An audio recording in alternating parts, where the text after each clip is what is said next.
I used to think failure was a loud event, a bankruptcy, a divorce, a public mistake that everyone could see. I thought rock bottom was an explosion. But I learned the hard way that true failure, the kind that hurts the most, is quiet. It doesn't happen overnight. It happens over years. It is a slow, seductive drift. It's the silence of a life that is slowly losing its color. I woke up one day, 5 years later, in the exact same room, with the exact same complaints, realizing that while I was waiting for the perfect time to start living, my life had passed me by. I wasn't moving forward. I was just aging. I realized I was wired to seek comfort. My biology wanted me safe. It didn't care if I was happy. The most dangerous place I ever found myself was in a tolerable routine. I wasn't miserable enough to change, but I wasn't happy enough to feel alive. I was in the gray zone, and I learned that the gray zone is where dreams go to die. If you are listening to this, you might feel that same drift. You might feel that potential bubbling under the surface, but nothing is changing on the outside. Here are the 7 signs that I was quietly wasting my life, and the specific psychology I used to wake up before it was too late. Sign number 1. The when-then fallacy. I lived entirely in the future. My happiness was always conditional. I kept telling myself, I'll start the business when I have more money. I'll get fit when work slows down. I'll travel when the kids are older. I'll be happy when I get that promotion. I was suffering from what psychologists call the deferred life plan. I treated my current existence as a waiting room. I acted as if my real life was scheduled to begin at a later date. But the future is a concept. It doesn't exist. The only thing that exists is right now. I realized the Stoic philosopher Seneca was right when he said, putting things off is the biggest waste of life. It snatches away each day as it comes and denies us the present by promising the future. I was waiting for the stars to align. But the stars don't align, they just burn. And while I waited, I was burning out. Sign number 2, I consumed more than I created. This was the hardest pill to swallow. I looked at my last 24 hours. How much time did I spend watching other people live their lives? Watching other people's success? Reading about how to do things instead of actually doing them? I was addicted to passive action. Consumption feels like work because your brain is active. You watch a tutorial and you feel smart. You read a self-help book and you feel productive. But it is a trap. Dopamine is a liar. It gave me the chemical reward of achievement without the struggle of execution. I was getting high on the idea of success while my actual life remained stagnant. I realized that if I wanted to change my reality, I had to shift the ratio. I had to become a producer of my own life, not just a consumer of everyone else's. Sign number 3. I avoided discomfort as a survival mechanism. For years, I thought I was just cautious or prudent. I wasn't. I was afraid. Growth is painful. Change is awkward. Learning a new skill makes you feel stupid. Walking into a gym for the first time feels exposing. So I avoided it. I chose the path of least resistance every single morning. I built a fortress of comfort around myself. But biology plays a trick on us. When you avoid discomfort, your comfort zone doesn't stay the same size, it shrinks. Things that used to be easy become hard. Socializing becomes draining. Trying new things becomes terrifying. My world became tiny. I had to face the brutal truth. The pain of discipline weighs ounces. The pain of regret weighs tons. I realized I could choose the discomfort of change now, or the discomfort of regret later. I couldn't escape the pain. I could only choose which pain I wanted. Sign number 4, I confused busyness with progress. I was always busy. I was always running around. I answered emails instantly. I cleaned the house when I should have been working on my goals. I organized my desktop. I made lists of lists. I felt productive, but I was just moving in circles. I was using low-value tasks to procrastinate on the high-value things that actually mattered. It is easier to answer 50 emails than to write one difficult chapter of a book. It is easier to research a workout plan than to do a push-up. I was running on a treadmill sweating, exhausting myself, but going absolutely nowhere. I had to learn that movement is not the same thing as direction. Sign number 5, I had no specific goals. If I asked myself back then, what do you want? I would have said something vague. I want to be successful. I want to be happy. I want to be in shape. These aren't goals. They are wishes. They are daydreams. A goal is specific. It's measurable. I want to make $5,000 a month from my side business within 1 year. That's a goal. I want to lose 10 pounds in 3 months by going to the gym 3 times a week. That's a goal. Without specific goals, you have no filter for your decisions. Every opportunity seems equally good or equally bad.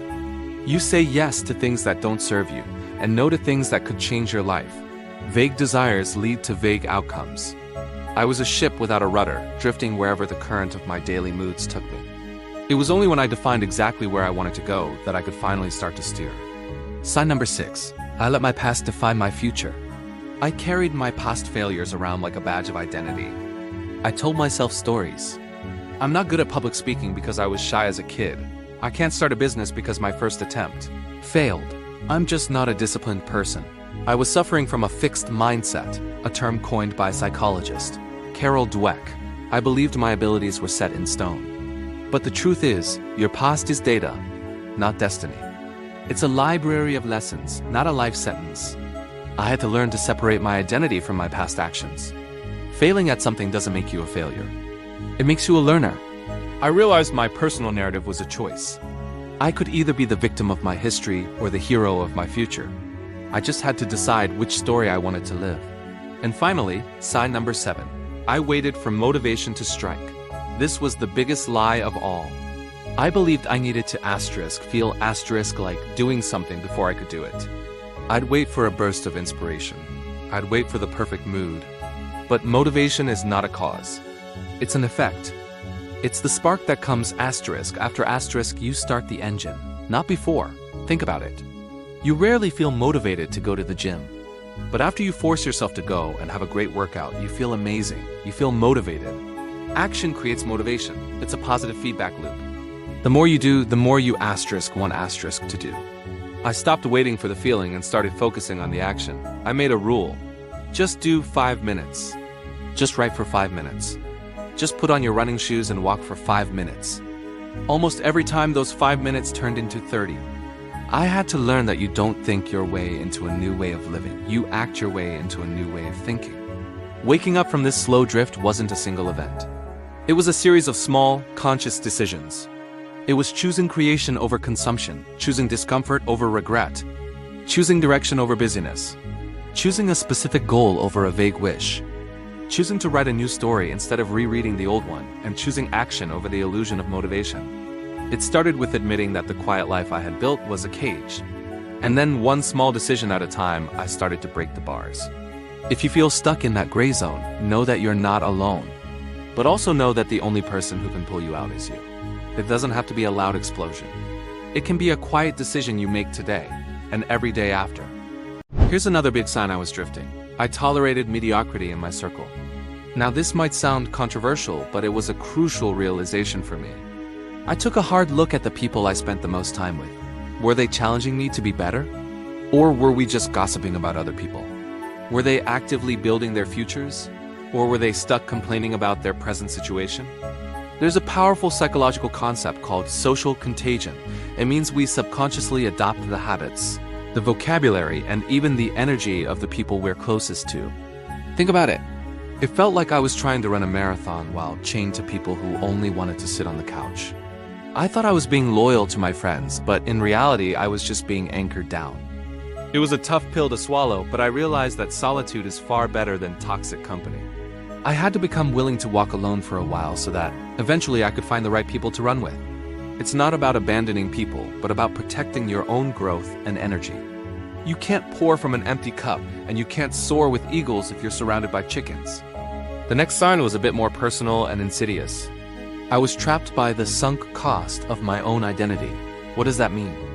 It means I kept doing things, or not doing things, simply because that's who I am. I tell myself, oh, I'm just not a morning person, or I'm not good with numbers, or I'm the shy one in the group.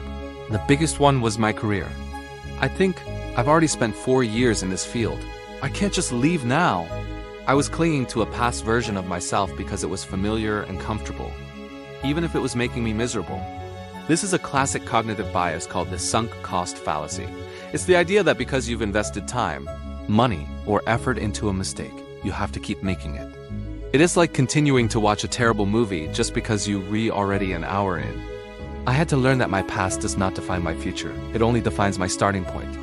I had to be willing to metaphorically kill the old version of me to give birth to the new one. I had to finally admit that just because I spent 10 years walking down the wrong road, it didn't mean I had to spend one more day on it. The moment I gave myself permission to change, to redefine who I was, everything started to shift. And that brings me to the final, silent killer. Sign number 7. I was waiting for permission. This was the one that kept me paralyzed for so long. Deep down, I think I was waiting for someone to just tap me on the shoulder and say, okay, you're ready now. You are allowed to lead. You are allowed to start your own business. You are allowed to be great. I was looking for a gatekeeper to give me the green light. But here's the truth. In today's world, for most of our dreams, there are no gatekeepers. Nobody is coming to save you. Nobody is going to ride in on a white horse and hand you a permission slip to chase your dreams. The cavalry is not coming. I had to realize that if I wanted a different life, a better life, I had to be the one to seize it. I had to authorize myself. The only permission you ever really need is your own. So how did I stop the drift? How do you wake up from this slow, quiet coma? It wasn't about some magic pill or a sudden burst of motivation. In fact, the first thing I did was I stopped negotiating with myself. I realized that motivation is garbage. Seriously, motivation is a feeling. And feelings are as unpredictable as the weather. They change every hour. You cannot build a solid house on a foundation that's constantly moving. So instead of waiting for motivation, I focused on building discipline. I started with a simple but powerful exercise I called the 24-hour audit. For one full day, I tracked every single minute of my time. I didn't judge it, I just observed it. I wrote down everything, from scrolling on my phone to staring at the ceiling, wondering what to do next. And when I looked at the results, I was horrified. I saw the hours just lost to mindless scrolling. I saw the time wasted on worrying about things I couldn't control. It was a brutal but necessary wake-up call. I saw exactly where my most valuable resource, my time, was going. Seeing the problem wasn't enough, though. I needed a way to start taking action without feeling overwhelmed. That's when I applied what I call the 5-minute rule. I stopped trying to climb the entire mountain in one day. Instead, I picked just one thing I had been avoiding, like writing, exercising, or working on a new project. And I made a simple promise to myself. I will do it for just 5 minutes, that's it. If I wanted to write a book, I just had to open the document and write for 5 minutes. If I wanted to start running, I just had to put on my shoes and walk out the door for 5 minutes. What happened was almost magical. Most of the time, those 5 minutes turned into 10, then 20, and often a full hour. The hardest part is always just starting. But even on the days when it didn't turn into more, it didn't matter. I had broken the cycle of paralysis. I had sent a powerful signal to my brain that I was the one in control, not my procrastination. I was building momentum, one tiny win at a time. And finally, I stopped waiting for tomorrow. Tomorrow is a fantasy land. Tomorrow is the place where all our dreams, our ambitions, and our potential go to die. How many times have you said, I'll start on Monday, or I'll do it tomorrow? I did it all the time, but tomorrow never comes.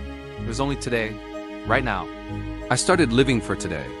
I started asking myself, what can I do right now to move 1 inch closer to the life I want?